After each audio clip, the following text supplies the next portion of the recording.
कोई भी शख्स हिंदुस्तान में हो, मिनिस्टर हों दो, कोई भी स्वामी हों दो, कोई भी शंकराचार्य हों दो, इंशाल्लाह मैं तालिब इल्म हूँ इस्लाम और दीगर मज़हब का। मैं तस्लीम करता हूँ कि डिबेट होना चाहिए, मैं उनसे डिस्कशन करता हूँ। अगर मुझे गलत साबित करो, मैं बदलने को तैयार हूँ। ये मुसलमान की जबान है, हम जब जबान देते हैं उसका पालन करते हैं। संत रामपाल जी महाराज ने स्वीकार की मुस्लिम धर्म प्रवक्ता डॉक्टर जाकिर नाइक की चुनौती। डॉक्टर जाकिर नाइक के इस चैलेंज को स्वीकार करता हूं, लेकिन अपने उस वायदे को याद रखना जिसमें कहा है कि जो मुझे झूठा सिद्ध कर देगा, गलत सिद्ध कर देगा, मैं अपने आप को बदल लूँगा। चैलेंज, आपको 10 पॉइंटों पर झूठा कर दूँगा सिद्ध। डॉक्टर जाकिर नाइक जी ने तो कसम खा रखी है, जो कहूँगा झूठ कहूँगा, झूठ के अतिरिक्त कुछ नहीं कहूँगा। डॉक्टर जाकिर नाइक जी, आपने तो केवल सदग्रंथों की झलक दिखाई और ये दास दिखावेगा उन सदग्रंथों के अंदर की सच्चाई जो आज तक तेरे समझ में नहीं आई। और आप भी देख लेना जाकिर भाई। अब इनको आज पता चलेगा। हेलो नाजरीन, अल कबीर इस्लामिक चैनल में आपका स्वागत है। इस वीडियो में हम धर्म गुरुओं से जानेंगे कि क्या अल्लाह देखा जा सकता है, क्या उसका कोई आकार है या फिर वो निराकार है, हकीकत क्या है, पवित्र आसमानी किताबों में क्या लिखा है, क्या अल्लाह ताला जिस्मानी है या फिर वो बेचून यानी निराकार है, और हमारे धर्म गुरु हमें क्या बता रहे हैं। आइए देखते हैं इस वीडियो में। कोई भी मजहब, कोई भी धर्म समझने के लिए हमें धर्म के मानने वालों को नहीं देखना चाहिए, क्योंकि अक्सर धर्म के मानने वाले या मजहब के मानने वाले खुद नहीं जानते उनका धर्म या उनका मजहब क्या कह रहा है। सबसे अच्छा और सबसे बेहतरीन तरीका कोई भी धर्म या मजहब को जानने के लिए है कि उस मजहब की किताबों का मुताला कीजिए। इसीलिए अगर हम हिंदू धर्म को जानना चाहते हैं तो हमें हिंदू को नहीं देखना चाहिए, हमें तहकीक करना चाहिए हिंदू धर्म की किताबों का। और सबसे ऊंची, सबसे अहम हिंदू धर्म की किताब है वेद। ये वेद हिंदू धर्म में सबसे अहम किताब है। उसके बाद है उपनिषद, पुराणास, इतिहास। अगर हम मजहब इस्लाम को जानना चाहते हैं तो हमें मुसलमानों को नहीं देखना चाहिए, हमें तहकीक करना चाहिए मजहब इस्लाम की किताबों का। और सबसे अहम किताब मजहब इस्लाम में है कुरान मजीद। कुरान मजीद सबसे अहम किताब है मजहब इस्लाम में। और इसके बाद है सही हदीस। डॉक्टर जाकिर नाइक जी मुसलमान भाई कहते हैं कि किसी भी धर्म को समझने के लिए ये नहीं देखना चाहिए कि उस धर्म के व्यक्ति क्या कर रहे हैं और क्या कह रहे हैं। उसके लिए उस धर्म की पुस्तकों को आधार मानना चाहिए। और इस्लाम धर्म की मुख्य बुक, होली बुक यानी मुख्य किताब बताई है कि कुरान शरीफ या हदीस। लेकिन कुरान शरीफ आसमानी पुस्तक है, वो गॉड गिवन मानते हैं। और हिंदू धर्म के धर्म को समझने के लिए हिंदू धर्म के व्यक्ति क्या कह रहे हैं, क्या कर रहे हैं, वो ना मानो। हिंदू धर्म के सदग्रंथों को आधार मानकर विवेचन करो। तो दास डॉक्टर जाकिर नाइक जी से प्रार्थना करता है कि आइए इसी आधार पर दोनों धर्मों की पुण्य पुस्तकों के होली बुक को पुनः देखते हैं। अल्हम्दुलिल्लाह। अल्लाह जर्रे जर्रे में है, खुदा जर्रे जर्रे में है, तो क्या देखा जा सकता है क्या? अल्लाह किधर? खुदा को देखा जा सकता है, अल्लाह को देखा जा सकता है। अल्लाह किधर? आपने कहा गरे दबे। हाँ, जर्रे जर्रे में मौजूद है। हाँ, तो भाई जा सकता है। भाई साहब ने कहा कि अगर अल्लाह हर जगह हर जर्रे जर्रे में मौजूद है, हर जर्रे जर्रे में मौजूद है, कुरान के मुताबिक अल्लाह की ताकत, अल्लाह का इल्म सब जगह मौजूद है। अल्लाह लेकिन अर्श पे बैठे हैं, तो ये कहना अल्लाह सब जगह मौजूद है, ये इस्लाम की तालीम में नहीं है। क्या आप अल्लाह को देख सकते? नहीं। इंसान इस दुनिया में, इस जिंदगी में अल्लाह को देख ही नहीं सकते। और उसकी मिसाल पेश है कुरान मजीद में। जब मूसा अलैहिस्सलाम अल्लाह सुब्हानहू व तआला फरमाते क्या मैं आपको देख सकता हूं, तो अल्लाह को तो देखा नहीं उनने, सिर्फ पहाड़ को देख के बेहोश हो सकते। तो इंसान इस जिंदगी में अल्लाह सुब्हानहू व तआला को नहीं देख सकता है। इंशाअल्लाह अगली जिंदगी में, इंशाअल्लाह जब हम जन्नत में जाएंगे वहां इंशाअल्लाह हम अल्लाह का वजह देखेंगे। ये कई हदीस में इसका जिक्र है कि हम अल्लाह का चेहरा देखेंगे। इसीलिए हम कोशिश करते इस इम्तिहान, इस दुनिया के इम्तिहान में सफलता पाए, इंशाअल्लाह जन्नत में जाएंगे और वहां अल्लाह का वजह देखेंगे। अल्लाह का। Should we have the next question from the brother again? In prayers, is it right to pray to God, to ask Him that I want to see you? अगला सवाल ये है कि खाने काबा खुदा का घर है, वो तुम क्या कहते हैं, बैतुल्लाह कहते हैं। बैतुल्लाह मतलब अल्लाह सुब्हानहू व तआला का घर, वो एक कहने की बात है और वो घर है, ठीक। लेकिन ऐसा नहीं कि अल्लाह सुब्हानहू व तआला उसमें रह रहे हैं और सिर्फ वही होते हैं, वो वहां तो हर रहते जगह हैं। है। जी, जिस वो रहते हैं फिजिकली वो ऊपर है, उनका इल्म सारी जगह है, बल्कि हर जगह है, ऊपर क्या हर जगह है, इल्म सारी जगह जी, है, बिल्कुल। इल्म और उनका पावर, उनकी कुव्वत सारी जगह है, लेकिन है तो ऊपर। तो घर कहना मतलब दैट इज मेटाफोरिकली, एक अलामत के तौर पे इस्तेमाल। पहले तो पुण्यात्माओं ये 4 किताबों को आसमानी बुक मानते, होली बुक, पवित्र किताब। नंबर 1 तौरेत, नंबर 2 जबूर और नंबर 3 इंजिल और चौथी नंबर 4 कुरान शरीफ। इसके अतिरिक्त जो हदीफ है वो हजरत मोहम्मद जी के अपने वचन हैं, वो आसमानी किताब नहीं है, क्योंकि हजरत मोहम्मद जी को परमात्मा लेकर गए थे। हजरत मोहम्मद जी ने कहीं आंशिक वो जिक्र कर दिया होगा, लेकिन मुसलमान धर्म का ये मानना है God is formless, body less. फिर क्या उत्तर देते हैं, कोई इनसे प्रश्न कर रहा है, पीस टीवी पर प्रश्न किया कि खाना जो है यानी काबा वो अल्लाह का घर बताया जाता है।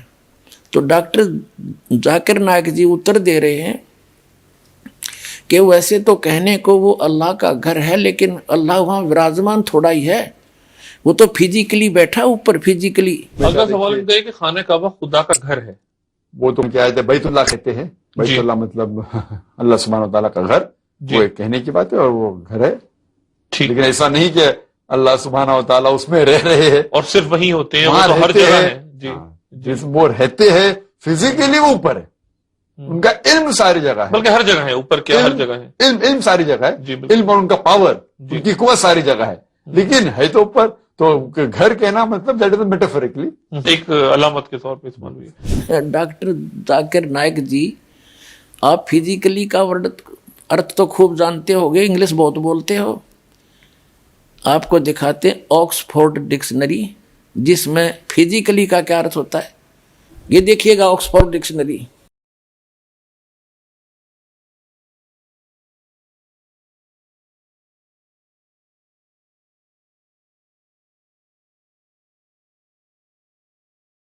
अंग्रेजी हिंदी शब्दकोश एडिटर हैं डॉक्टर सुरेश कुमार, डॉक्टर रमेश शाही, ऑक्सफोर्ड यूनिवर्सिटी प्रेस। ये देखिएगा 881 पृष्ठ पे फिजिकल, यहाँ देखिएगा शारीरिक, फिजिकल शारीरिक, और फिजिकली शारीरिक रूप से, फिजिकली शारीरिक रूप से। वाह जी वाह, डॉक्टर जाकिर नायक जी केवल झूठ बोल रहे हैं, गलत एग्जाम्पल कोड कर करके दुनिया को, भोली जनता को एक बार लतीफेदार बातें सुना करके अपने पीछे लगा रहे। अध्यात्म मार्ग इनके पास शून्य है। पुण्यात्माओं, डॉक्टर जाकिर नायक ने कसम खा रखी है कि जो कहूँगा झूठ कहूँगा और झूठ के अतिरिक्त कुछ नहीं कहूँगा। तो इसको कहते हैं उवाबाई, सटदल उवाबाई बकदा। वास्तविकता तो ये है कि परमात्मा सचमुच साकार है, उसका शरीर है, लेकिन ये अपरिचित है, ये झूठा है जाकिर नायक, इसको कख भी पता नहीं है। और वह कहते हैं चोर चुरावे तुमड़ी और गड्ढे पानी में, वो गड्ढे वह ऊपर आवे ना, सच्चाई छनी ना। अब इनको कख तो पता नहीं, लेकिन सच्चाई तो मुँह से निकल कर रहेगी। अपने मुंह से स्वीकार कर रहा है कि सह शरीर वो ऊपर बैठा है और खुद मानता है परमात्मा बॉडीलेस है, निराकार है, उसका जिस्म नहीं है। अब आपको दिखाते हैं इंग्लिश के अंदर एज इट इज इसी की स्पीच है, ये देखिएगा। Similarities between Hinduism and Islam, doctor Zakir Naik. ये है वही similarities between Hinduism and Islam by doctor Zakir Naik, Farid book depot private limited. Similarities between Hinduism and Islam, doctor Zakir Naik, edition 2008 का, रुपये 40, मूल्य 40। Farid book printed by Mohammad Nasir Khan for Farid book depot private limited, street Pataudi house, Daryaganj New Delhi, इतने और branches, ये सारा डिटेल दे रखे। Printed in Farid enterprises Delhi 6। ठीक, अब इसके हम आपको ले चलते हैं इस पुस्तक के पेज नंबर 10 पर। यहाँ देखो नीचे यजुर्वेद चैप्टर 40 और मंत्र नंबर 8 में क्या कहा है कि it is mentioned in Yajurveda chapter 40 वर्ष 8, he is bodiless and pure, यानी परमात्मा बॉडीलेस है, उसका शरीर नहीं है, उसकी काया नहीं है, वो ठीक है और शुद्ध है। अब देखिएगा, ये है खुद बात डॉक्टर जाकिर नाइक, यानी डॉक्टर जाकिर नाइक के अपने वचन। ये एक पुस्तक है, हिंदी अनुवाद मौलाना मोहम्मद इमरान कासिम विज्ञानवी, फरीद बुक डिपो दिल्ली, इतने सर्वाधिकार प्रकाशक के लिए सुरक्षित है। नाम किताब खुद बात डॉक्टर जाकिर नाइक, उर्दू अनुवाद सैयद रोहन शाह, तरतीब एवं संकलन अमर शहीद, हिंदी अनुवाद मौलाना मोहम्मद इमरान कासिम, संयोजक अल हाज मोहम्मद नासिर खान, 2100 तादाद यानी संख्या, प्रकाशन 2011 का, कंपोजिंग इमरान कंप्यूटर मुजफ्फरनगर, प्रकाशक है Farid book depot private limited, 2158 MP street Pataudi house Daryaganj New Delhi, इतनी। अब यहाँ देखिएगा 186 पे कहा है उसको देखा नहीं जा सकता, कोई भी उसे आंखों से नहीं देख सकता। ठीक है,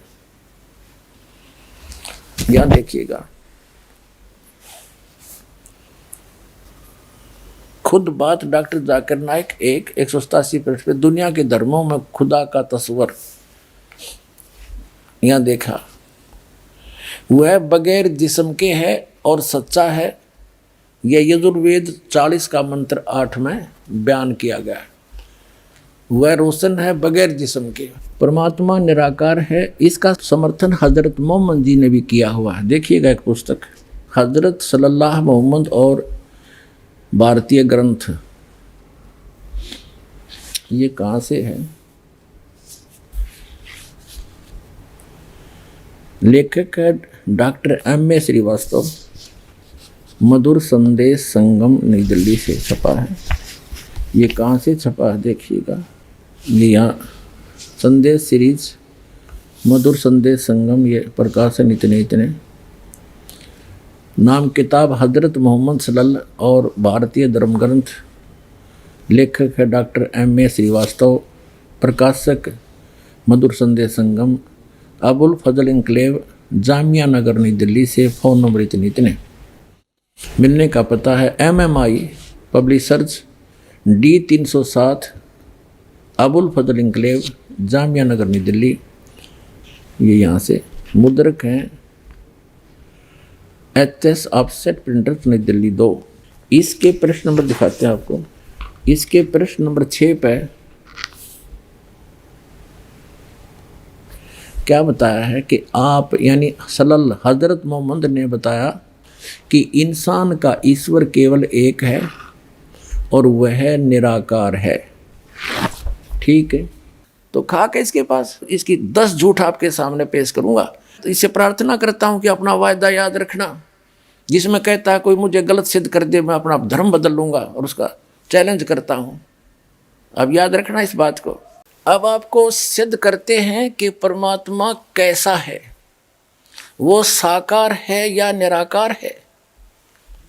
वो परमात्मा कैसा है, वो नर आकार है, मनुष्य सदृश है, वो सह शरीर है, उसका नाम कबीर है, और ऊपर सतलोक में रहता है, वहाँ भी मनुष्य सदृश है, राजा के समान मुकुट धारण करता है वो परमात्मा।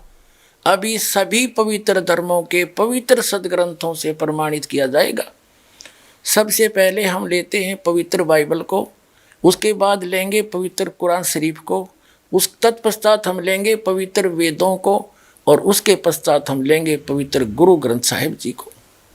इन चारों में आपको नर आकार मनुष्य सदृश सिद्ध करते हैं।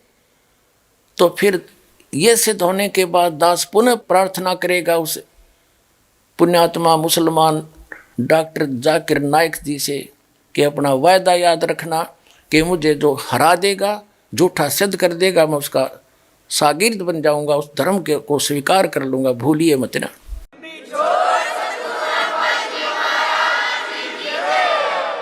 जो व्यक्ति तत्व ज्ञानहीन होते हैं वो कुछ टांग और अड़ा दिया करते हैं। वो ये भी कह सकते हैं कि मैं बाइबल को नहीं मानता, और किसको मानते हैं? इन 4 पवित्र पुस्तकों को तो मानते ही हैं, पवित्र तौरात, पवित्र इंजिल, पवित्र जबूर, पवित्र कुरान शरीफ और या कुरान मजीद को, इसको तो मानते ही हैं, इसको तो कोई नकारा कर ही नहीं सकता। तो सबसे पहले ये सिद्ध करते हैं कि जो इन पवित्र तीनों पुस्तकों में, कुरान शरीफ तो अलग है, और पवित्र तौरात, पवित्र इंजिल, पवित्र जबूर नामक जो 3 पुस्तक हैं, उनका संग्रह ही पवित्र बाइबल है। इसमें भ्रमित ना होना किसी अनजान के कारण। तो इसलिए पहले आपको यही दिखाते हैं और तुलना करते हैं कि पवित्र बाइबल एक ज्यों का त्यों उसी का संग्रह है, उसमें कोई अक्षर का भी अंतर नहीं है। देखिएगा, ये पुस्तक है आसमानी किताबें, तौरेत, जबूर और इंजिल। ये कहाँ से प्रकाशित है? BSI 206 महात्मा गांधी रोड, बंगलौर से। यहाँ देखिएगा, आसमानी किताबन, तौरात, जबूर, इंजिल, उर्दू, देवनागरी स्क्रिप्ट। अच्छा, यहाँ देखते हैं,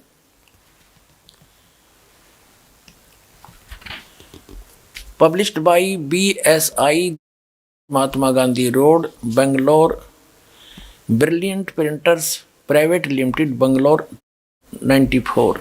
ये यहाँ ये तीनों किताबें हैं, तीनों किताबें तौरेत, जबूर, इंजिल। इसमें आगे चलते हैं एज इट इज। अब हम इसके आगे आते हैं। ये पुस्तक यहाँ से तौरेत शुरू होती है, और इसमें पैदाइश नामक एक चैप्टर है, पैदाइश, और हम यहाँ आ जाते हैं।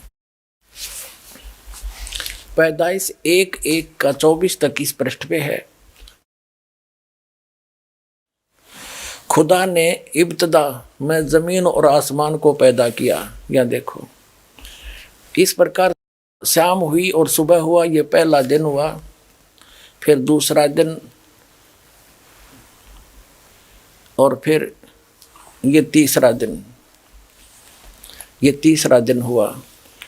फिर चौथा दिन हुआ, फिर 5वां दिन हुआ। हम पढ़ेंगे 6ठा दिन। ये देखो, यहाँ आगे हम पैदाइश 1:25-2:1.12 3 पृष्ठ पे। अब 26वां श्लोक पढ़ेंगे। फिर खुदा ने कहा, 5 दिन में जो कुछ रचना रचनी थी परमात्मा ने रच दी। उसके बाद परमात्मा ने कहा कि हम मनुष्य को अपने स्वरूप के अनुसार उत्पन्न करेंगे, और परमात्मा ने मनुष्य को अपने स्वरूप के अनुरूप अपने जैसा ही उत्पन्न किया, नर और नारी करके उनकी सृष्टि की उत्पत्ति की। देखिएगा, फिर खुदा ने कहा हम इंसान को अपनी सूरत पर अपनी सभी की मानिद बनाएं, और वह समुद्र की मछलियों और आसमान के परिंदों और चौपायों पर तमाम ज़मीन और सब जानवरों पर जो ज़मीन पर रेंगते हैं इख्तियार रखे, यानी उनसे समझदार होयो। और खुदा ने इंसान को अपनी सूरत पर पैदा किया, खुदा की सूरत पर उसको पैदा किया, नर और नारी उनको पैदा किया। अपने आत्माओं और दिखाते हैं, अब इसमें स्पष्ट कर दिया। अब देखो, ये पवित्र पुस्तक आपको दिखा दी तीनों। अब इसका ज्यों का त्यों वर्णन है इस पवित्र बाइबल में, क्योंकि ये जो तत्व ज्ञानहीन प्राणी जो भ्रमित किए हुए होते हैं जनता को, वो काट छांट किया करते हैं, फलानी किताब गलत है, उसको नहीं मानते हैं। अब ये भी समस्या हल कर देगा ये दास के इसको किसी को अग्रम मग्रम करने की गुंजाइश नहीं छोड़ूंगा। अभी आपको जो पवित्र तौरात के अंदर प्रकरण दिखाया वही पवित्र बाइबल में दिखाता हूँ, क्योंकि एज इट इज है ये देखिएगा, ये पवित्र बाइबल संपूर्ण जीवन अध्ययन बाइबल,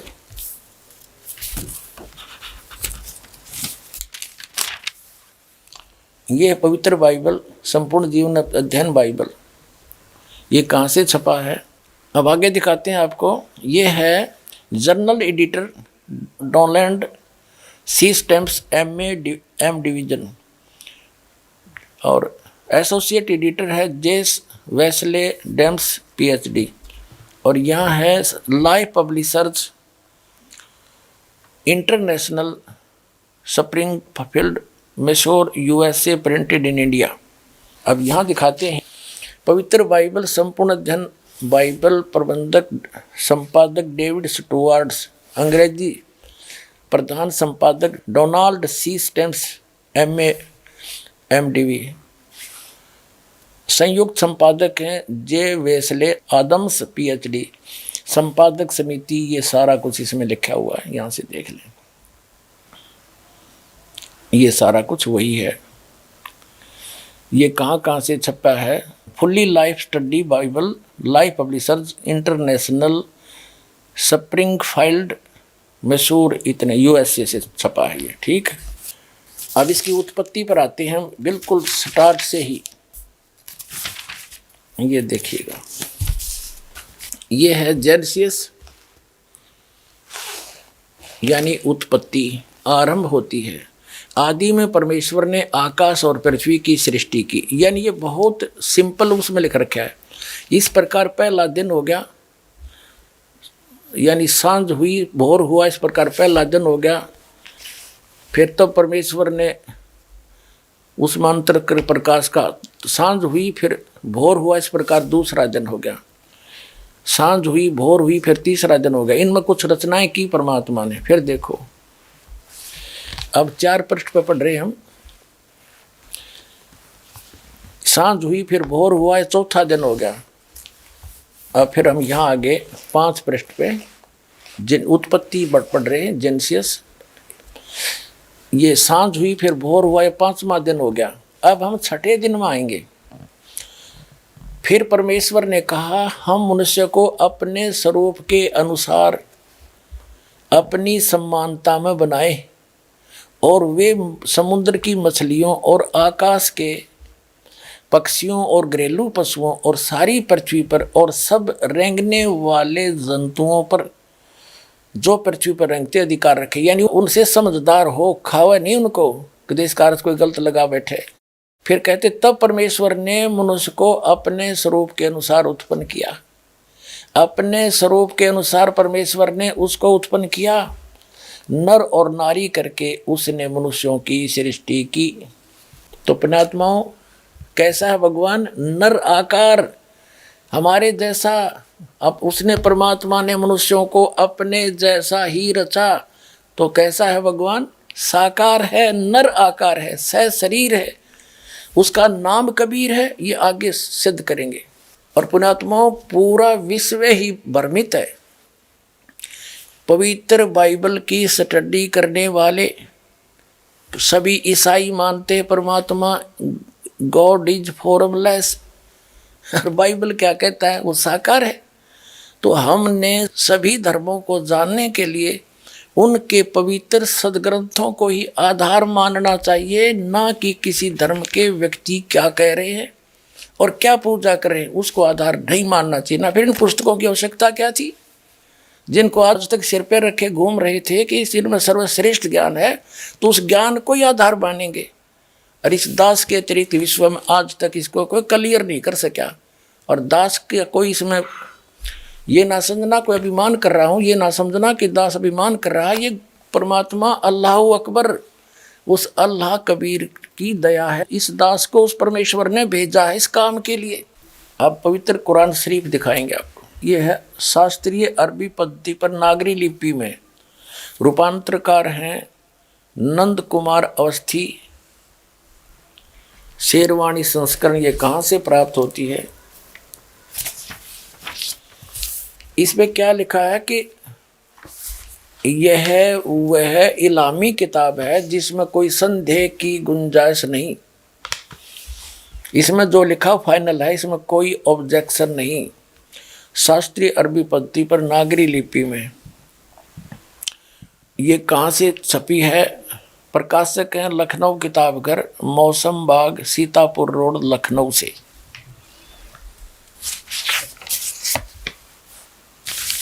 यहाँ देखिएगा, ये 17वां संस्करण है 2008 ईस्वी में।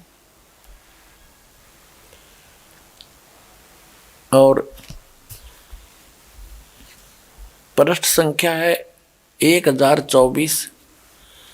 मुद्रक हैं गास्पेल प्रेस लखनऊ, गास्पेल।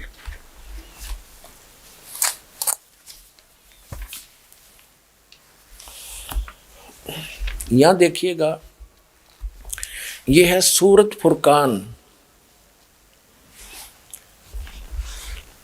सूरत ये है कुरान शरीफ ये है सूरत फुरकान 25 और इसके पृष्ठ नंबर 604 पर हम नीचे से पढ़ेंगे 52 नंबर आयत से। फुरकान का जो अर्थ देखा शब्द कोश के अंदर, उसमें लिखा है कि मानदंड, ब्रैकेट में लिखा है झूठ और सच के बीच में, यानी सत्य और झूठ को जांचने का यानी निष्कर्ष निकालने का एक पैमाना है यह फुरकान। तो इस पूरी कुरान शरीफ का ये निष्कर्ष है, ये मानदंड है, यानी पैमाना है सच्चाई और झूठ, सत्य और असत्य का निर्णय करने के लिए। तो इसमें पढ़ते हैं हम क्या लिखा है, देखिएगा। ये है सूरत फुरकानी 25। और ए पैगंबर, उस जिंदा पर भरोसा रखो। ये चैतन्य अर्थ गलत किया है। इसका वास्तविकता क्या है कि पूर्ण परमात्मा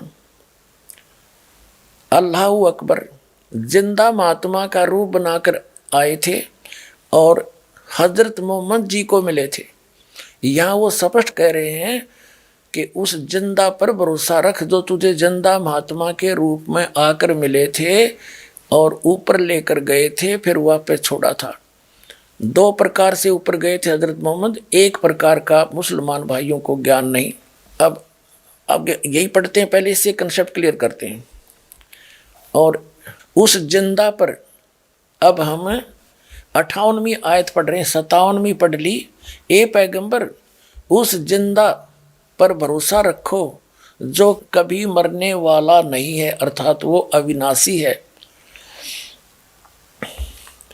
और तारीफ के साथ उसकी पाकी बयान करते रहो और अपने बंदों के गुनाहों से वह काफ़ी खबरदार है, यानी उनकी सब गुनाहों को माफ़ कर सकता है, वो समर्थ है। अब 59वीं आयत है, ये 58वीं समाप्त हुई। और जिसने आसमान और ज़मीन और जो कुछ उनके बीच में है सबको 6 दिन में पैदा किया और फिर तख्त पर जा बिराजा। वह अल्लाह बड़ा। ओह, इन्होंने कबीर का अर्थ बड़ा कर दिया। वो अल्लाह बड़ा, वो अल्लाह कबीर कह दे हम कोई बात नहीं, अनुवाद ना करें। वह अल्लाह कबीर रहमान है और उसकी खबर किसी बाखबर इल्म वाले से पूछ देखो। कुरान शरीफ के ज्ञानदाता ने स्पष्ट कर दिया है कि मैं नहीं जानता उस अल्लाह कबीर के बारे में। ईसाई धर्म के धर्मी व्यक्ति पवित्र बाइबल को सिरोधार्य मानते हैं, उस जैसा ग्रंथ नहीं मानते हैं और परमात्मा को फॉर्मलेस बताते, निराकार बताते। इसमें स्पष्ट लिखा है नराकार मनुष्य दृश्य है और पवित्र कुरान शरीफ में स्पष्ट लिखा है कि वो 6 दिन में सृष्टि रची, उसने 7वां दिन तख्त पर जा विराजा। को निराकार क्या बैठेगा, वो मनुष्य दृश्य है, वहाँ जा बैठा, वहाँ पर तो बैठा है तो कोई आकार है उसका।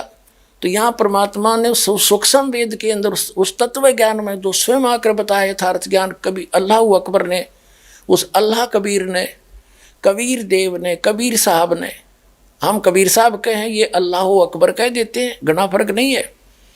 उसने स्वयं आकर बताया है कि मोती मुक्ता दर्शत नाही ये जग है सब अंधरे और दिखत के ते नैन चश्मिन के फेरा मोतिया बंदरे। दिखे विद्वान बड़े वक्ता अटपट करके पता नहीं नो सोचब इतनी धारा हुआ एक भाषण दे देते हैं और अनजान व्यक्ति तो नो सोचे बस ये तो बड़ा विद्वान पड़ा है, इनका का पता नहीं इनको। इसके विषय में तत्व ज्ञान में कहा परमात्मा ने कि गोरख से ज्ञानी गणे ये सुख दे जति जिहान और सीता सी बहु भारिया संत दूर स्थान। प्रवक्ताओं की गिनती नहीं, एक तो एक बढ़ के इस दास का जन्म 22 वर्ष हिंदू धर्म के अंदर जन्म हुआ। लेकिन अब जब सब सदग्रंथों का ज्ञान और उस तत्व ज्ञान से सबका मिलान किया तो दास को पता चला कि जीव हमारी जाति है, मानो धर्म हमारा हिंदू मुस्लिम सिख ईसाई कोई धर्म नहीं है न्यारा। अब एक वास्तव में मुसलमान ये दास है, वास्तव में ईसाई ये दास है, वास्तव में हिंदू ये दास है, वास्तव में सिख ये दास है। कोई हमारा अनुयायी है, ये सारे वही, वास्तव में मुसलमान ये हैं, वास्तव में सिख यही है, वास्तव में ईसाई यही है, वास्तव में हिंदू यही है। जो इन सब नियमों का पालन कर रहे हैं मेरे बच्चे, जो एक धर्म के धर्मी ने पालन करने चाहिए।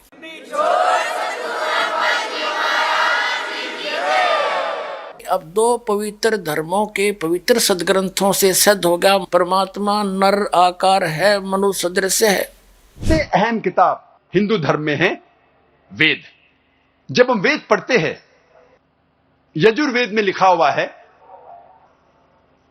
पाठ नंबर 32 मंत्र नंबर 3 में न तस्य प्रतिमा अस्ति, उस भगवान उस खुदा की कोई भी प्रतिमा नहीं है, कोई भी बुत नहीं है, कोई भी अक्ष नहीं है, कोई भी स्टैच्यू नहीं है, स्कल्पचर नहीं है, फोटोग्राफ नहीं है, पेंटिंग नहीं है। जिक्र है यजुर्वेद में पाठ नंबर 40 मंत्र नंबर 8 में उस भगवान का कोई भी अक्ष नहीं है। पुण्यात्मा मुसलमान धर्म के पुण्यात्मा हो, चाहे ईसाई धर्म के पुण्यात्मा हो, चाहे हिंदू धर्म की पुण्यात्माएं हैं, चाहे ईसाई धर्म की, चाहे सिख धर्म की पुण्यात्माएं हैं, वो सभी परमात्मा को निराकार मानते हैं, उसका कोई आकार नहीं है। और ये मुसलमान प्रवक्ता जिसकी DVD CD मुझ दास को एक श्रद्धालु ने ला कर दी, वो वेदों का हवाला देता है कि वेदों में भी परमात्मा निराकार अकाय कहा है, बिना काया का उसकी काया नहीं है। और किसका प्रमाण लिया है उसने? यजुर्वेद अध्याय नंबर 32 के मंत्र नंबर 3 का, और केवल एक वाक्य घोट रखा है उसने कि न तस्य प्रतिमा अस्ति, उसकी कोई प्रतिमा नहीं है, उसका कोई आकार नहीं है, उसकी कोई स्टैच्यू नहीं है, उसका कोई मूर्ति नहीं है। भले पुरुषों, एक न तस्य प्रतिमा अस्ति इस वाक्य से परमात्मा को निराकार सिद्ध कर दिया। अब जैसे पूरे मुसलमान धर्म के धर्मियों के पास हजरत मोहम्मद सल्लल्लाहु की कोई प्रतिमा नहीं है तो दिखाओ। तो क्या हजरत मोहम्मद जी निराकार थे? क्या उसका कोई आकृति नहीं थी? केवल ये लिख देने से कि न तस्य प्रतिमा अस्ति, तो वो ये सिद्ध नहीं होता कि वो निराकार है। उसकी प्रतिमा यहाँ किसी के पास नहीं है, क्योंकि उसकी खबर किसी को थी ही नहीं। प्रतिमा बनाओ किसकी, वो किसी ने देखा ही नहीं। जिन्होंने देखा उन्होंने प्रतिमा बनाई है, उसकी बताया है कि ये है वो परमात्मा। क्योंकि वेद ज्ञान दाता ये कौन है? ब्रह्म है, सरपुरुष है। और वही गीता ज्ञान दाता है, वही कुरान शरीफ का ज्ञान दाता है। ये तो खुद कहता है मुझे पता ही नहीं उसके बारे में, तो वेदों में उसकी प्रतिमा कैसे आवेगी? उसका ज्ञान वो वेदों के आधार से जिन्होंने साधना की उनको तो पता ही नहीं कि वो कैसे मिलेगा जिसकी प्रतिमा है। वो साकार है, नर आकार है, मनुष्य दृश्य है। यदि प्रतिमा नहीं है किसी की तो उसको निराकार सिद्ध नहीं किया जा सकता। और वेदों के अंदर ढेर सारे प्रमाण हैं कि वो परमात्मा सह शरीर है, उसका नाम कबीर है और सतलोक से गति करके आता है। ऋग्वेद मंडल नंबर 9 सूक्त नंबर 86 मंत्र 26 और 27 में, ऋग्वेद मंडल नंबर 9 सूक्त 82 मंत्र 1, 2, 3 में, ऋग्वेद मंडल नंबर 9 सूक्त चम्मन मंत्र 3 में, ऋग्वेद मंडल नंबर 9 सूक्त 20 मंत्र 1 में, ऋग्वेद मंडल नंबर 9 सूक्त 96 96 के मंत्र नंबर 16 से लेकर 20 तक में, ऋग्वेद मंडल नंबर 9 सूक्त 94 मंत्र 1 में, ऋग्वेद मंडल नंबर 9 सूक्त 95 मंत्र नंबर 2 में, ऋग्वेद मंडल नंबर 9 सूक्त 1 मंत्र 9 में। और इनमें क्या वर्णन है कि वो परमात्मा ऊपर के लोक में रहता है, सब भवनों के सब लोकों के ऊपर रहता है। वह सिंहासन पर राजा के समान विराजमान है और उसका नाम कबीर है। वो वहाँ से चलकर गति करके आता है, सह शरीर आता है, अपने शरीर को हल्का कर लेता है और यहाँ अच्छी आत्माओं को आकर मिलता है, उनको ज्ञान देता है और वो अपने मुख कमल से अपना यथार्थ ज्ञान बोलता है और कवियों की तरह घूमता फिरता है, कवियों की तरह आचरण करता है। और इन्हीं वेदों के अंदर पूर्ण परमात्मा मनुष्य दृश्य है, सैकड़ों प्रमाण है। और ऋग्वेद मंडल नंबर 1 सूक्त 31 मंत्र 17 में मनुष्यवतग ने लिखा है मनुष्य के समान है परमात्मा। ऋग्वेद मंडल नंबर 1 सूक्त 144 मंत्र 11 में नरवत देव मनुष्य के समान है परमात्मा। ऋग्वेद मंडल 7 सूक्त 11 मंत्र 3 में मनुष्यवतग ने परमात्मा मनुष्य के जैसा है। ऋग्वेद मंडल नंबर 7 सूक्त 2 मंत्र 3 में परमात्मा मनुष्यवतग्नि परमात्मा मनुष्य जैसा है। ऋग्वेद मंडल नंबर 1 सूक्त 40 मंत्र 3 में मनुष्यवत शंभु परमात्मा मनुष्य जैसा है। ऋग्वेद मंडल नंबर 8 सूक्त 18 मंत्र 21 में नरवत वरुण परमात्मा नर जैसा है, मनुष्य दृश्य है। ऋग्वेद मंडल नंबर 8 सूक्त 43 मंत्र 27 में मनुष्यवतग्नि परमात्मा मनुष्य जैसा है। यजुर्वेद अध्याय नंबर 7 मंत्र 39 में नरवत महान इंद्र वो महान परमात्मा वो अल्लाह अकबर नरवत मनुष्य जैसा है। और भी ढेर सारे प्रमाण हैं। और ये मुसलमान धर्म का प्रवक्ता उसका शुभ नाम है डॉक्टर जाकिर नायक। वो कहता है कि मुझे कोई झूठा सिद्ध कर दे तो मैं अपने धर्म को त्याग कर उसका अनुयायी बन जाऊंगा। तो दास प्रार्थना करता है कि आपने इस वायदे को याद रखना, भूल ना जाना। अब सुनना यथार्थता क्या है, उन्हीं सदग्रंथों से आपको दिखाते हैं, रूबरू करते हैं। डॉक्टर जाकिर नायक जी मुसलमान जी, आपने तो केवल सदग्रंथों की जिल्लत दिखाई और ये दास दिखावेगा उन सदग्रंथों के अंदर की सच्चाई जो आज तक तेरे समझ में नहीं आई। और आप भी देख लेना जाकिर भाई।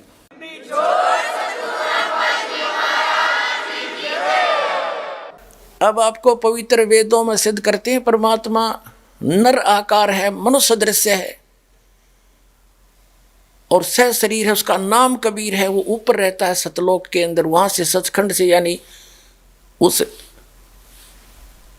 शाश्वत स्थान में सनातन परम धाम में रहता है, जहाँ से चलकर फिर गति करके आता है। या अच्छी आत्माओं को मिलता है, उनको यथार्थ ज्ञान वास्तविक ज्ञान वही बताता है आकर के अपने मुख कमल से। अब देखिएगा पवित्र वेद दिखाते हैं पवित्र ऋग्वेद आपको दिखाते हैं। पहले पवित्र ऋग्वेद के अंदर ये है ऋग्वेद मंडल नंबर 9 और 10 इकट्ठे ही हैं, अनुवादित हैं। ये कहाँ से प्रकाशित है? सार्वदेशी कार्य प्रतिनिधि सभा, महर्षि दयानंद भवन, रामलीला मैदान, नई दिल्ली से। महर्षि दयानंद सरस्वती कृत, मुद्रक है Prince offset printers 1510 Pataudi house, Daryaganj, New Delhi से।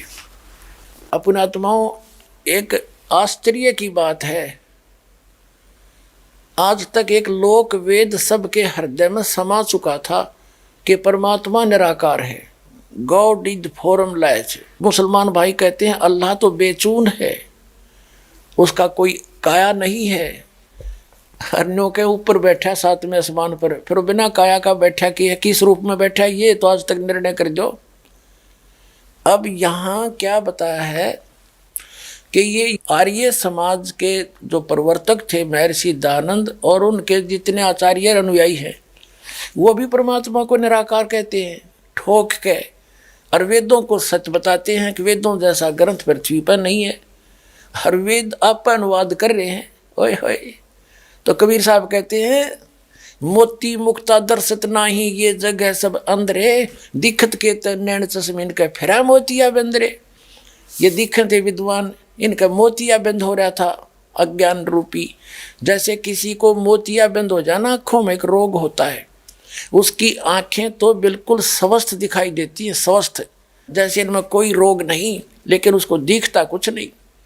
तो परमात्मा कहते हैं ये दिखे थे विद्वान और कहें निराकार, इनका कख भी नहीं पता, अनुवाद खुद कर रहे हैं और फिर भी निराकार का ढोल पीट रहे हैं। परमात्मा ने स्वयं आकर बोला है कि चारों युग में जिन महापुरुषों को, अच्छी आत्माओं को मैं मिला, उनको ज्ञान दिया, उन्होंने मेरे गुणगान किए और सच्चाई सत्य ज्ञान अब भक्तों को देना चाहा, लेकिन ये भोली आत्माएं नकली संतों, पंथों, आचार्यों, शंकराचार्यों, काजी और मुल्लाओं में फंस गए। ये मुझे पहचान नहीं सके, मेरे संतों का इन्होंने कदर नहीं किया, और जिस कारण से ये उस मोक्ष रूपी तत्व ज्ञान रूपी हीरे और मोतियों को छोड़कर, यानी एक अल्लाहू अकबर की भक्ति ना करके आन उपासना एक रूपी कंकर पत्थर इकट्ठे कर रहे हैं, यानी ये मोक्ष मार्ग से अपरिचित हैं, कोसों दूर हैं। और हम चारों युग में बता के चले गए, उसी का प्रमाण दे रहे हैं वेद कि वो कबीर नाम है उस परमात्मा का, कबीर देव। वो ध्रुवलोक के तीसरे पृष्ठ पर विराजमान है, वहाँ पर एक सफ़ेद कलर की धरती है, सफ़ेद रंग जैसे एक बालू रेत होता है कि तक काली मिट्टी है, ऐसे वहाँ की मिट्टी वाइट है।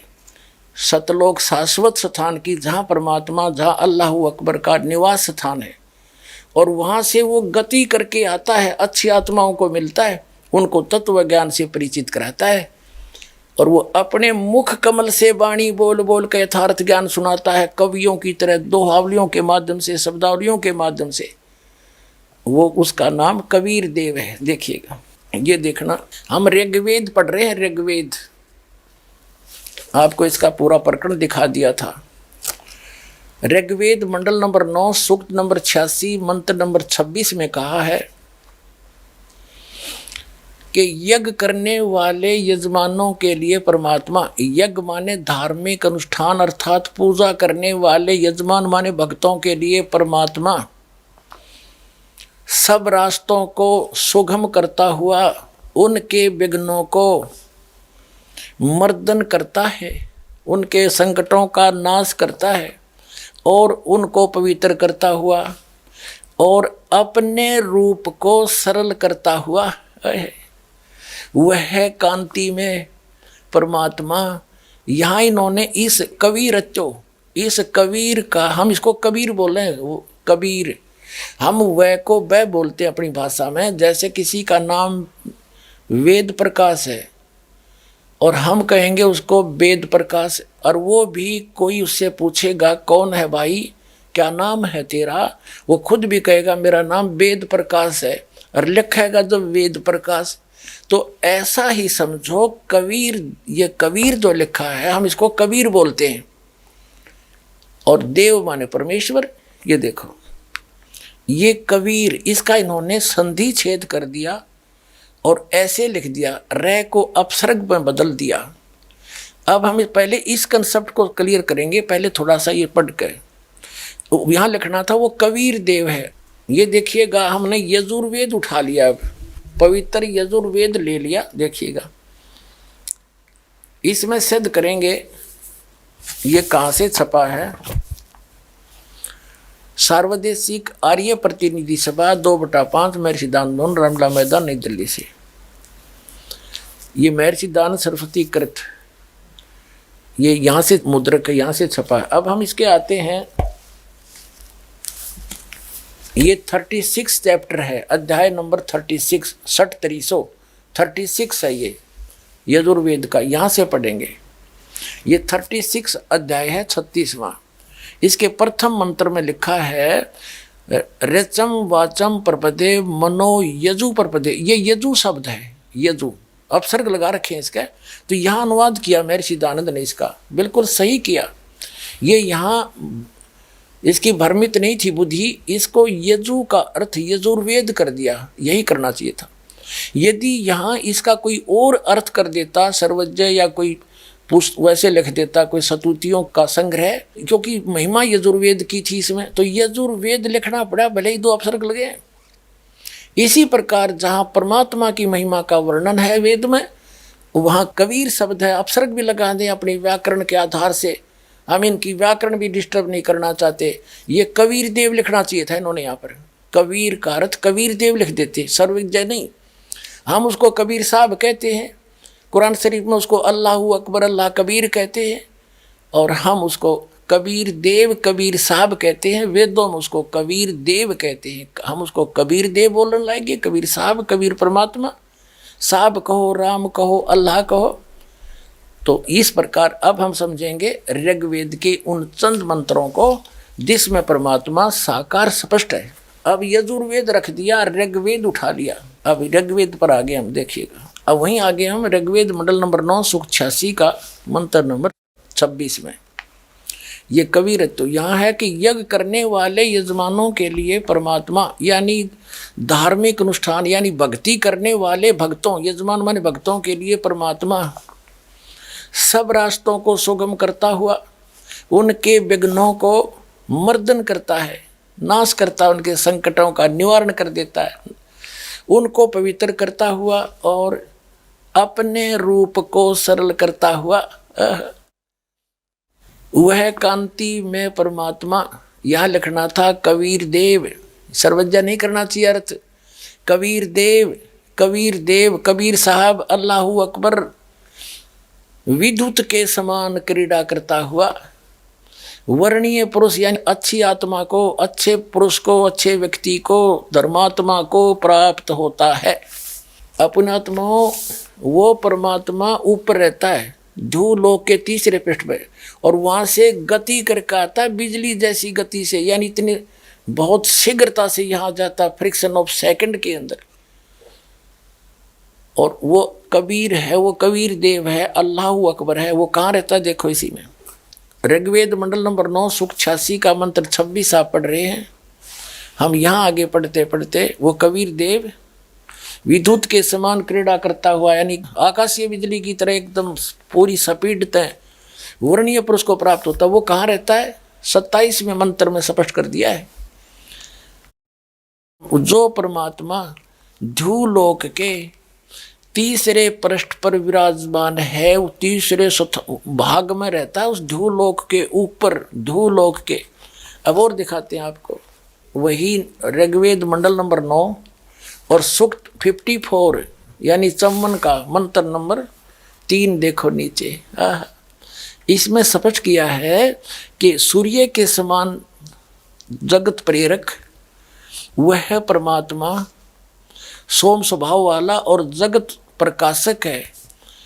विश्वानी पुनाने वह सब लोकों को पवित्र करता हुआ भुवनों ऊपरी तिष्ठति, सब भुवनों यानी सभी लोकों के ऊपर, संपूर्ण ब्रह्मांडों के ऊर्ध्व भाग में भी वर्तमान है, वहाँ पर विराजमान है, बैठा है वो उस भुवनों ऊपर। सभी भवनों के, सभी संपूर्ण ब्रह्मांडों के ऊर्ध्व माने ऊपर के भाग में तिष्ठति माने बैठा है, और वहाँ से चलकर आता है। और सूक्ष्म वेद के अंदर यानी उस तत्व ज्ञान के अंदर परमेश्वर ने स्वयं आखिर बताया है, नबी मोहम्मद नमस्कार है, राम रसूल कहाया, 1,80,000 को सौगंध जिन नहीं करद चलाया, अरस कुरस पर अलह तकत है, खालिक बिन नहीं खाली, वो पैगंबर पाक पुरुष थे साहेब के अब्दाली। स्वयं परमात्मा ने आकर बताया कि अरस के कुरस पर यानी सबसे ऊपर, ब्रह्मांडों के सबसे ऊपर हमारा स्थान है, और हमसे कोई भी वस्तु बची नहीं है, खालिक बिन नहीं खाली, और वो पैगंबर पाक पुरुष थे साहिब के अब्दाली। जब रामानंद जी को परमात्मा मिले, आदरणीय रामानंद स्वामी जी को जब सतलोक में लेकर गए, वापस छोड़ा, तब कहा था, 2 ठौर है, एक तू भया 1 से 2, और कह रामानंद हम कारणे तुम आए हो मगजो। और फिर परमात्मा ने खुद कहा था रामानंद जी को, ए स्वामी सृष्टा में और सृष्टि हमारे तीर, दास गरीब अधर बसूं, अवगत सत कबीर। अधर माने ऊपर रहता हूँ मैं, वो सत कबीर हक्का कबीर अल्लाहू अकबर मैं हूँ, ऊपर रहता हूँ, वहाँ से चल कर आया हूँ। और आदरणीय गरीबदास साहिब जी को भी परमात्मा उस लोक में ऊपर लेकर गए थे, फिर वापस छोड़ा था। तब उन्होंने कहा था, अनंत कोट ब्रह्मांड का एक रति नहीं भार, और सतगुरु पुरुष कबीर हैं ये कुल के सिरजनहार। हम सुल्तानी नानक तारे दादू को उपदेश दिया, जात जुलाहा भेद नहीं पाया, वो काशी माए कबीर हुआ। अब ये भी स्पष्ट हो रहा है कि जो काशी में आया था वही अल्लाह अकबर है स्वयं। अब आगे दिखाते हैं। अब ऋग्वेद मंडल नंबर 9 सूक्त 82 में कति कंसेप्ट क्लियर हो जाएगा। ऋग्वेद मंडल नंबर 9 सूक्त 82 और मंत्र नंबर 1 में क्या कहा है? वह है जो सर्वोत्पादक प्रभु यानी सबकी उत्पत्ति करने वाला, 6 दिन में सृष्टि रच के 7वां दिन तख्त पर बैठने वाला, प्रकाश रूप सद्गुणों की वृष्टि करने वाला, पापों का हरण करने वाला, वह राजे, ये संस्कृत है, इसका अर्थ है राजा के समान। राजा के, ये 269 पृष्ठ पे है राजा के, और इधर देखो 270 पृष्ठ पे, 270 पृष्ठ पे राजा के समान दर्शनीय है, देखने में राजा के समान है, तख्त पर विराजमान है, सिर पर मुकुट है उसके, और वह पृथ्वी आदि लोक लोकांतरों के चारों ओर शब्दमान हो रहा है। वह वर्णीय पुरुष को, अच्छी आत्मा को, जो दृढ़ भक्त है उसको पवित्र करता हुआ प्राप्त होता है। कैसे? जिस प्रकार विद्युत स्नेह वाले स्थानों को आधार बनाकर प्राप्त होता है। आगे किस लिए आता है? उद्देश्य क्या होता है आने का?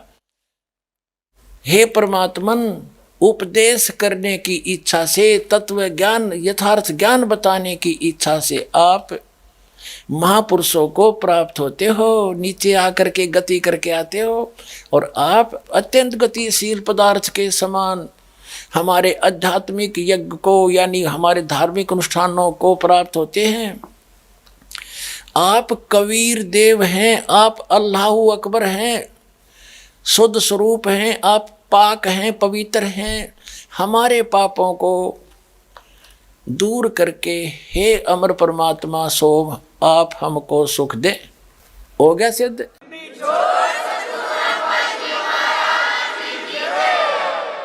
अब 3 पवित्र धर्मों के सदग्रंथों से सिद्ध हो गया कि वो परमात्मा नर आकार है, मनुष्य दृश्य है, और ऊपर के लोक में तख्त के ऊपर विराजमान है, सब ब्रह्मांडों के ऊपरी स्थान पर, और वहाँ से गति करके सह शरीर आता है, यहाँ तत्व ज्ञान प्रकाश करता है। और ये मुसलमान प्रवक्ता डॉक्टर जाकिर नायक जी कहते हैं कि कहीं पर ऐसा प्रमाण दिखा दो कि परमात्मा अपने आप व्यक्ति रूप में आकर ज्ञान देता, सब ये झूठ है। अब उसका ये भी वचन है कि मुझे जो झूठा सिद्ध कर देगा इन सदग्रंथों से, तो मैं अपना धर्म त्याग के उसका अनुयायी बन जाऊंगा। ये चैलेंज है। कोई भी शख्स हिंदुस्तान में हो, मिनिस्टर हों दो, कोई भी स्वामी हों दो, कोई भी शंकराचार्य हों दो, इंशाल्लाह मैं तालिब इल्म हूं इस्लाम और दीगर मजहब का। मैं तस्लीम करता हूं कि डिबेट होना चाहिए, मैं उनसे डिस्कशन करता हूं, अगर मुझे गलत साबित करो मैं बदलने को तैयार हूं। ये मुसलमान की जबान है। हम जब जबान देते हैं उसका पालन करते हैं। तो दास की प्रार्थना है, मुकरिए मत ना अपने वायदे से। अब याद रखना इसको, कल्याण हो जाएगा आपका। दास क्या दिखाना चाहता है कि आदरणीय गरीबदास साहिब जी को वहां ले गए थे ऊपर अरस कुरस पर, सतलोक शाश्वत स्थान पर, फिर वापस छोड़ा था। आदरणीय नानक साहिब जी सिख धर्म के प्रवर्तक को भी ऊपर ले गए थे, फिर वापस छोड़ा था। तो आदरणीय गरीबदास साहिब जी गांव छुड़ानी, जिला झज्जर, हरियाणा वाले ने कहा कि हम सुल्तानी नानक तारे अब्राहिम सुल्तान अदम नाम के एक बादशाह थे बल्ख शहर के, और उनको भी परमात्मा मिले थे, उनका उद्धार किया था सब बुराइयां छुटवा के। और नानक साहिब जी को मिले थे, दादू साहिब जी को भी कबीर साहिब मिले थे। गरीबदास साहिब जी स्पष्ट कर रहे हैं कि हम सभी, मेरे समेत इंक्लूड मी, हम सुल्तानी नानक तारे दादू को उपदेश दिया और जात जुलाहा भेद नहीं पाया, काशी माहे कबीर हुआ। ओए होए, अनंत कोट ब्रह्मांड का एक रति नहीं भार, और सतगुरु पुरुष कबीर हैं वो कुल के सिरजनहार। पुण्यात्माओं, आप जी को अब चौथे पवित्र धर्म के पवित्र ग्रंथ श्री गुरु ग्रंथ साहिब जी से प्रमाणित करते हैं कि परमात्मा कैसा है।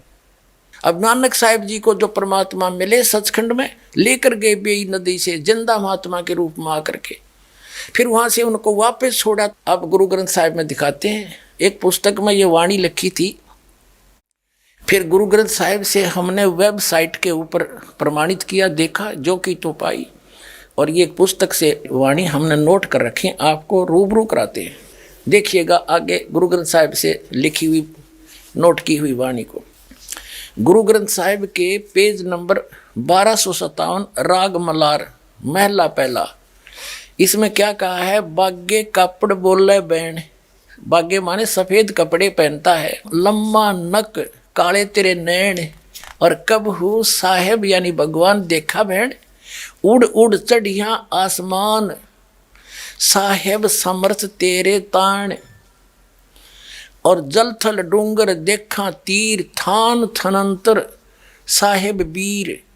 अब ये स्पष्ट हो गया, क्या कहते हैं कि बागे कपड़े, सफेद कपड़े पहनता है, और बोल बोल के मीठे वाणी बोलता है, और लम्बा नक, लंबा नक, और काले आंखें, काले तेरे नैन, और कबू साहेब देखा बहन। ये स्पष्ट कर दिया कि लंबा नाक भी है और उसका सारा कुछ है।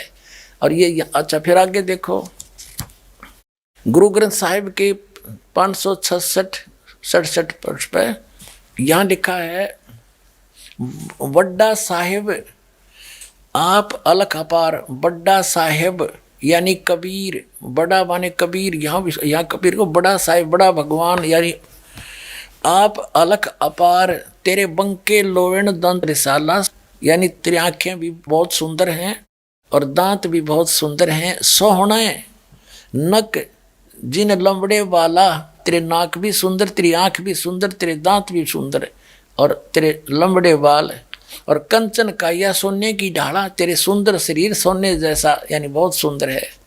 ये स्पष्ट हो गया, दांत भी, आँख भी, और वही बाल भी, नाक भी, सारे वर्णन कर दिया। और देखो आगे इसी 566-67 पृष्ठ के आगे चल रहा है शब्द है इकट्ठाई के, सारंग जू पग धरे ठम ठम, जैसे सारंग पक्षी, जो पक्षी होता है उस सारंग पक्षी की तरह नौके ठमक ठमक का पैर रखता है, चाल है जब आप पे आप सुधारिए, और सिरंग राती फिर माती, और उदक गंगा वाणी, और विनवत नानक दास हरि का, तेरी चाल सुहावनी मधुराड़ी वाणी, तेरी चाल भी सुंदर और तेरे वाणी भी प्यारी प्यारी है। अपने आत्मा पूरा सिख समाज भी परमात्मा को निराकार बताता है, और गुरु ग्रंथ साहिब में लिखा है कि जिसको तुम निरंकार कहते हो वो साकार है, ऊपर बैठा है। पुनः